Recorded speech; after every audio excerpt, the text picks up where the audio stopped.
How reliable! As he came near to the den where Daniel was, he cried out in a tone of anguish. The king declared to Daniel, "O Daniel, servant of the living God, has your God, whom you serve continually, been able to deliver you from the lions?" Daniel chapter 6, verse 20.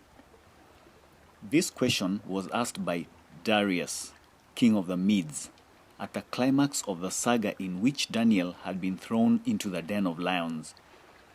The king had been in anguish over Daniel's fate ever since he was thrown into the den of lions the previous evening.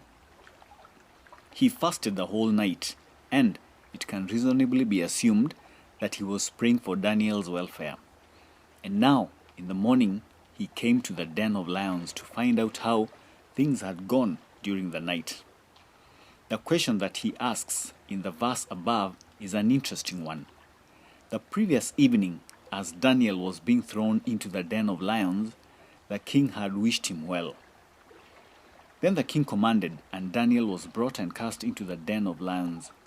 The king declared to Daniel, "May your God, whom you serve continually, deliver you." Daniel chapter 6, verse 16. The king had no doubt as to Daniel's commitment to his God. He notes that Daniel served his God continually. In good weather and in bad weather, he had noted Daniel served his God. When it was convenient and when it was not, Daniel served his God. When it was safe and when his life was on the line, Daniel served his God. But it would appear that the king had some doubts about the commitment of Daniel's God to Daniel. This is implied in verse 20 above, where he asks, "Has your God, whom you serve continually, been able to deliver you?" I see two questions hidden in that question. 1. Was your God willing to deliver you? In other words, does your God care that much for you? 2. Was your God able to deliver you? In other words, does your God have what it takes to pull this off? The king's doubts were probably informed by his experiences with his own gods. Remember, this was a heathen king who, in all probability, was an idol worshipper. Without a shadow of doubt, his gods had let him down on many occasions. The higher powers that he believed in just could not be trusted. They were not caring enough, and they were not powerful enough. It is therefore easy to see why the king would be a little skeptical about Daniel's God. Probably, he viewed Daniel's God as just another god in the mix.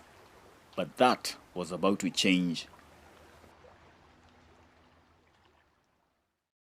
The turning point. Daniel was alive, and not only alive, but well. He had survived what was ordinarily a sure death sentence. Daniel makes it clear to the king why he had survived. Then Daniel said to the king, "O king, live forever. My God sent his angel and shut the lions' mouths, and they have not harmed me, because I was found blameless before him, and also before you, O king. I have done no harm." Daniel chapter 6, verse 21 and 22. God was responsible for Daniel being alive. God was indeed both willing and able to keep his servant safe. The king was thoroughly impressed with Daniel's God, and this is what he did.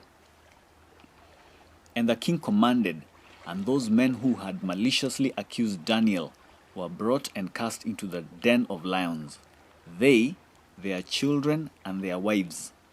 And before they reached the bottom of the den, the lions overpowered them and broke all their bones in pieces. Then King Darius wrote to all the peoples, nations, and languages that dwell in all the earth, "Peace be multiplied to you. I make a decree that in all my royal dominion people are to tremble and fear before the God of Daniel, for he is the living God, enduring forever. His kingdom shall never be destroyed, and his dominion shall be to the end. He delivers and rescues. He works signs and wonders in heaven and on earth. He who has saved Daniel from the power of the lions. Daniel chapter 6 verse 24 to 27. A very captivating story, I must say. But the most significant part is that the God of Daniel is the same God that Christian believers serve today. And since he does not change, what was true with him and Daniel is true with us. He is reliable. Concerning our own lives, our enemies are continually asking us the two questions above. Is your God willing? And is your God able? I trust that Daniel's story inspires us to always answer yes.